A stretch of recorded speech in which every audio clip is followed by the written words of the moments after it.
Welcome to Sweet and A, an ordered set of instrumental music paired by feeling. It is a sonic expedition in 3 movements through a profusion of emotion, introspection, and self-revelation. Listeners can expect to feel enlightened, refreshed, and challenged. Settle in, let the vibes begin, and position yourself at the center of this experience.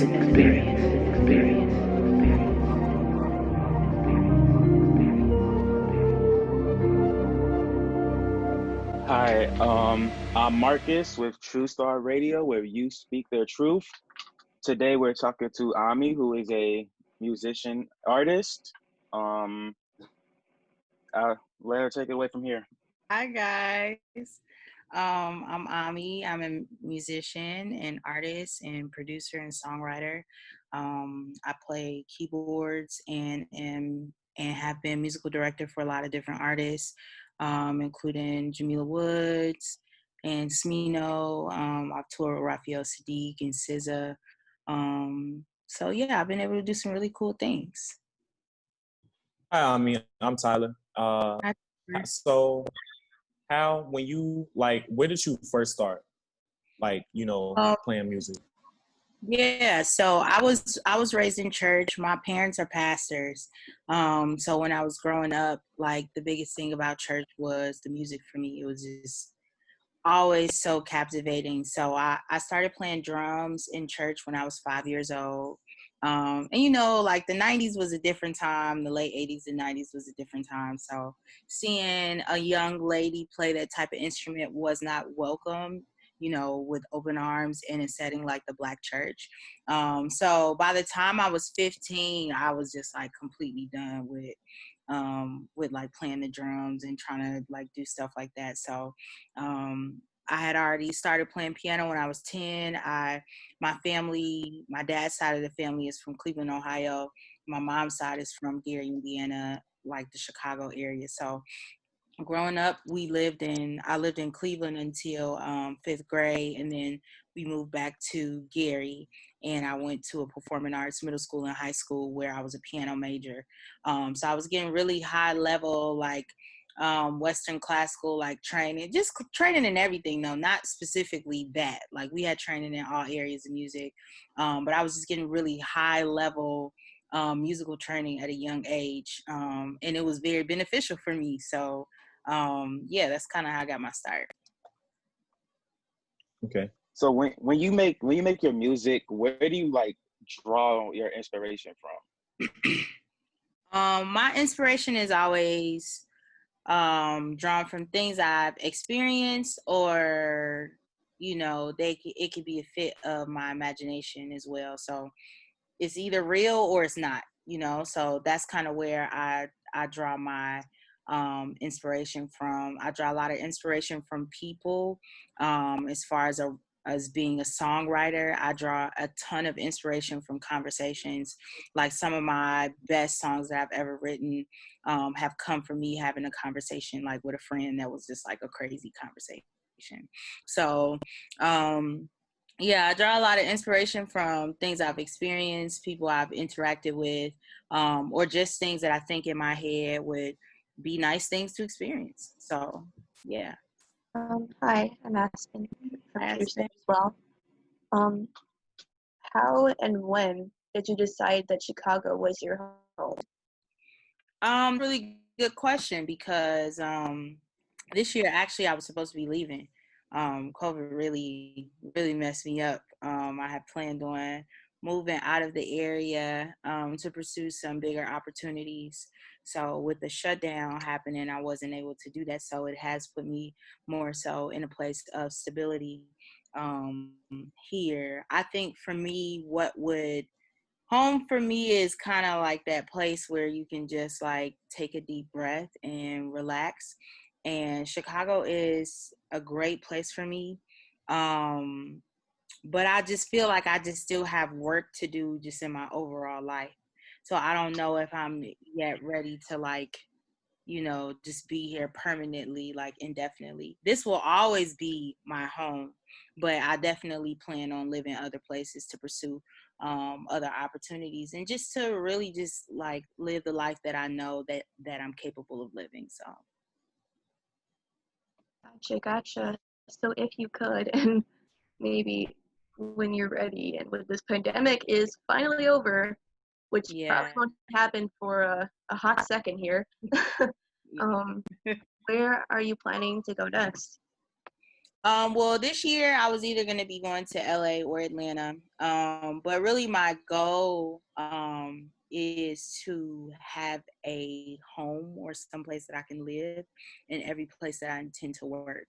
So I intend to work in a lot of different places. So I have some place in Chicago.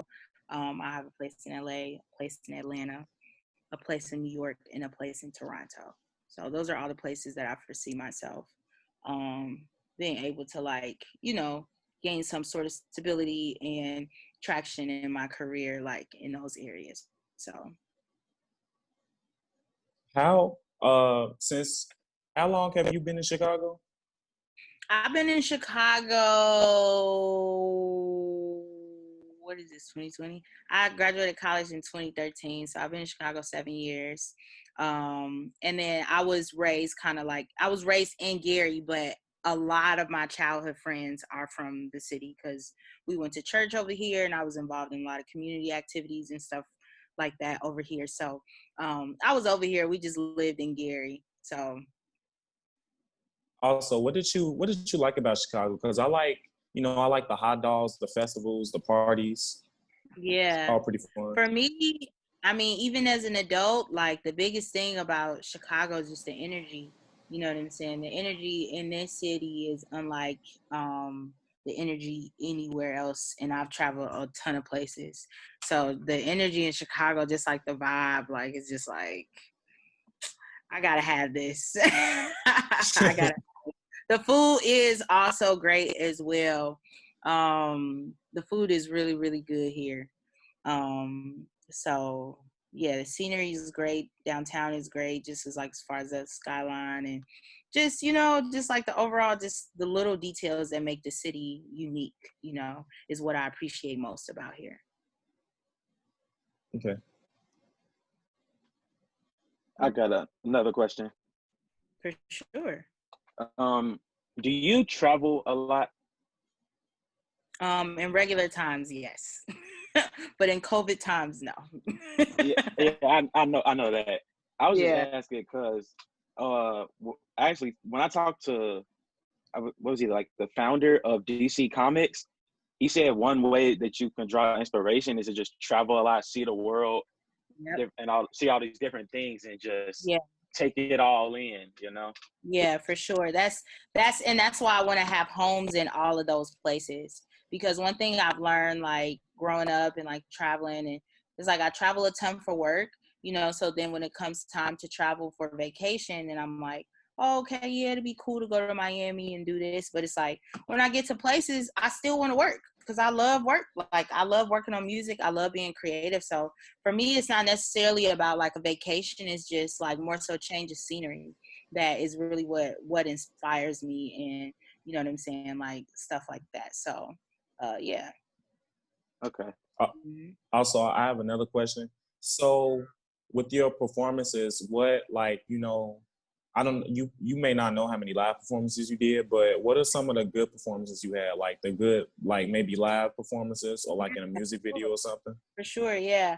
I've done a lot of dope performances with other artists. I mean, just doing SZA's tour was probably the best string of performances I've ever. Just the energy in the room was just irreplaceable. It was crazy. I've done Tiny Desk. That was pretty cool.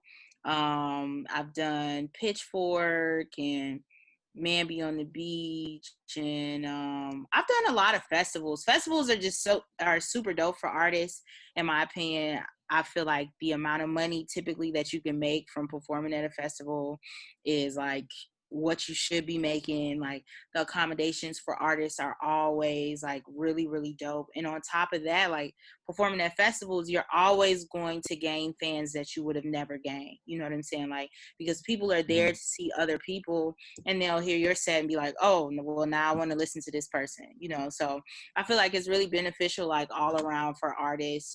Even on a networking tip, like I've met a ton of artists at festivals, like probably like your favorite artists, just talking to them in the green room because we all playing the same festival, you know? So it's just one of those kind of like things that just allows you to be, to just gain and be beneficial like in all areas. So festivals are super dope. With my personal shows, like I headlined the House of Blues some years ago. That was super dope. I did Taste of Chicago last year and did a sold out after party. That was incredible. So those are some of my favorite performances. I love performing. I miss performing. Yeah, I'm just blessed that I was able to do things when I was able to do them. So How was your your first performance like? Were you was you extremely nervous, or was you just like, okay, I'm just going there and get it over with? Well, I started performing at a very young age. So, I mean, even just playing in church, that's a type of performance, you know? So I think from there is I don't want to say your tolerance, but your know-how and just your overall energy towards the performance and how you approach it as far as your anxiety matures as you mature as an artist. So I feel like the bigger you get, you know, you have to make sure that you have that capacity to meet the needs of the energy in that room, you know? So I think I've figured out how to manage my anxiety in a way that allows me to perform well. Yes. But I mean, I competed in like classical music competitions, like from middle school all the way into college. So by the time it was time for me to hit the stage to do R&B stuff, it was just like this. Imagine sitting in a room playing an instrument by somebody who died, playing a piece of music by somebody who died 200-300 years ago. You know what I'm saying? It's based off of your interpretation and the interpretation of your teacher, and people have to be silent in the room while you playing. That's more nerve-wracking than being at a bar or a club or you know what I'm saying? So it's like by the time I got on stage, I was just like, okay, no, okay. This is cool. Like, I'm going to do it and I'm going to do it well, you know? All right. Talking about artists, style, it is something that defines all artists, including me. I've been drawing for 7 years, and it's been something that I've struggled to develop, but I finally did. What would you define your style as, and how do you define it and show it?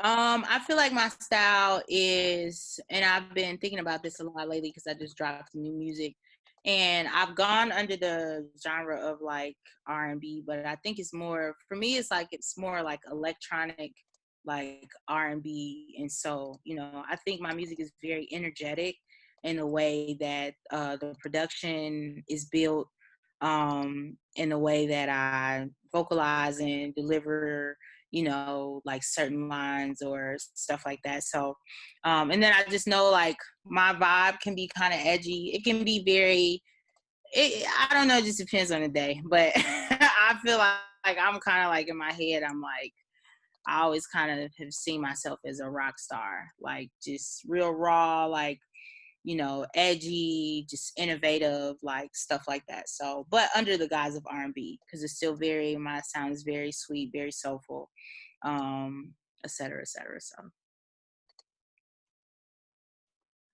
I got, I guess I'll go. I got 2 questions actually. sure. So the first one, who was your biggest influence when you started coming up? Musically or just in general? Actually both of those. Yeah. So musically, growing up, I listened to a ton of gospel music. And gospel music in the 90s was in a very, very special place because it was like so many people were just wanting for something that was less traditional, in the structure and in the framework of like the music, and that just overflowed from like to the creative energy and like all of these visuals and stuff that we got from the gospel, from gospel music in the 90s. Like I think about like Tone, I think about like Kirk Franklin, you know, I think about all the like gospel groups and choirs that had like colorful clothing, and they incorporated dance moves, they incorporated hip hop, they incorporated rap. So I feel like everybody, not everybody in that genre, but everybody that I was influenced by in that genre was pressing like the envelope. They were really doing something that was super innovative. And I admired that. So that's what inspired me. So definitely gospel music in the 90s. Like one of my favorite records ever in life is Everlasting Life by Kim Burrell, produced by A$AP Ward. It's an amazing body of music. And just thinking about how like that's the type of stuff I was listening to when I was like 8 years old. Like that was the first CD I bought, and just seeing how like listening to stuff like that really helped develop my musical ear, you know, my technicality. Like I know how to structure a song, I know how to write a song. It's just certain things I just really know how to do well based off of the things and people that I was inspired by.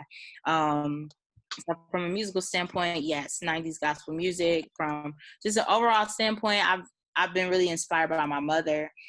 She just received her PhD in education in the winter in December, and I have just, that was the first person I was ever in the studio with.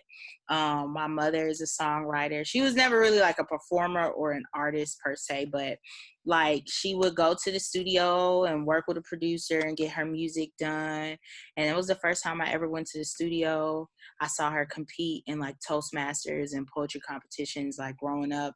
So like I always seen her have like that competitive edge, be confident, be bold. And those are things that really inspire me.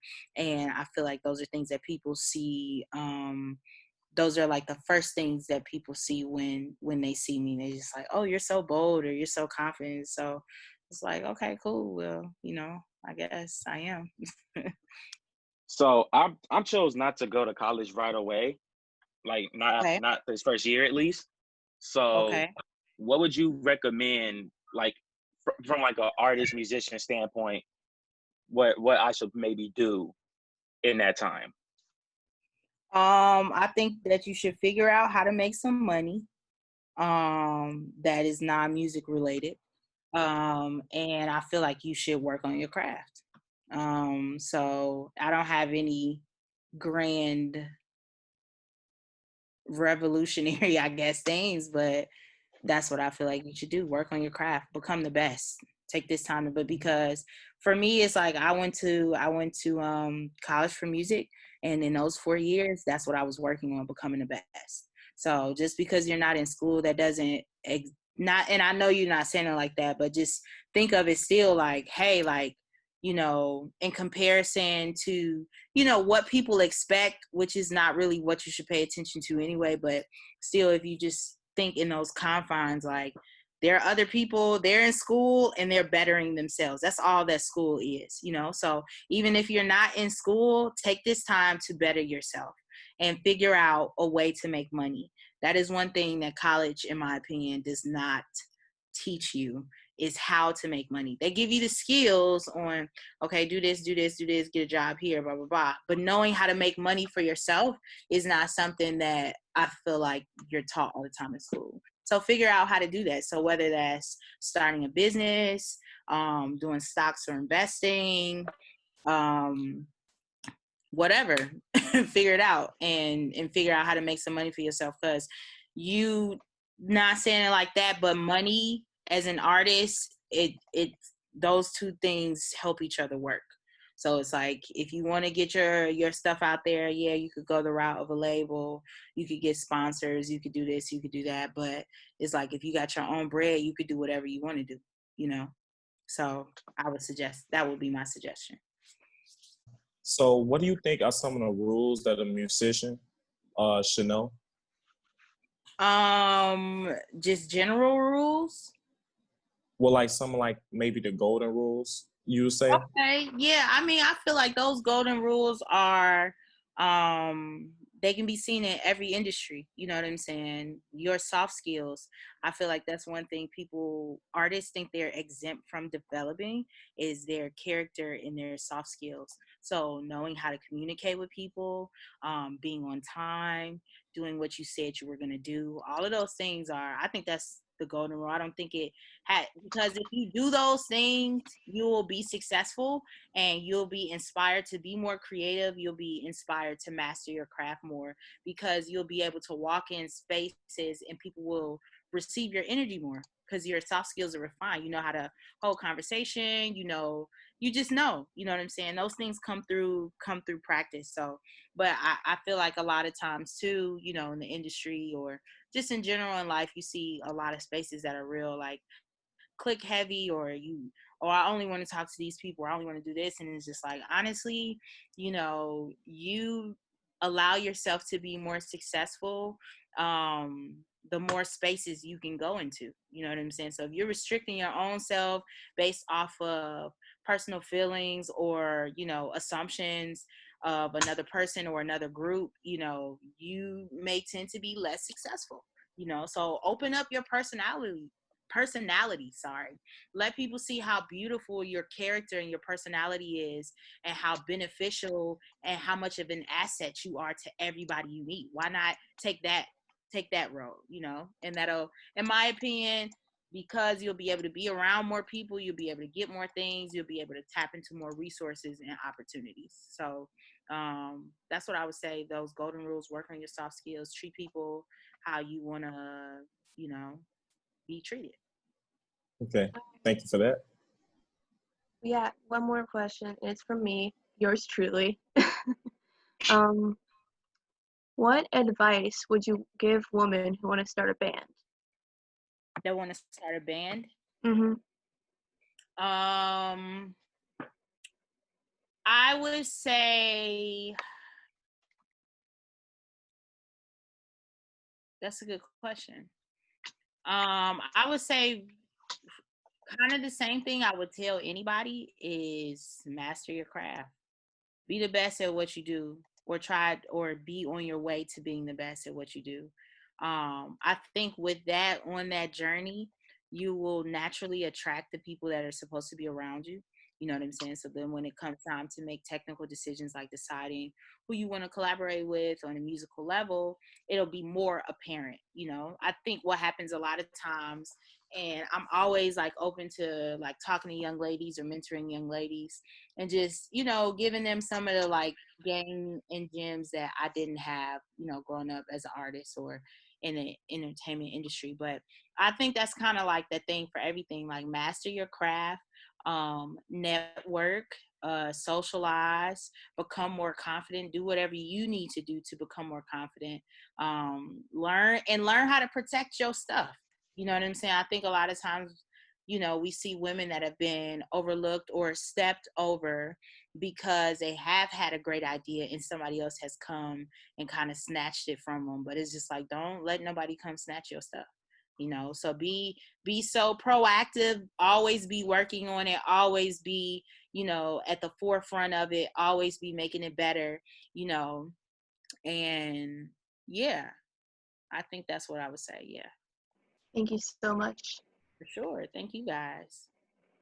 Miss Ami, thank you for Thank you so much. Yeah, thank you for answering our questions. I would definitely put some of that stuff to use. Make sure you check us out on truestar.life. And with that, I'm Marcus with True Star Radio.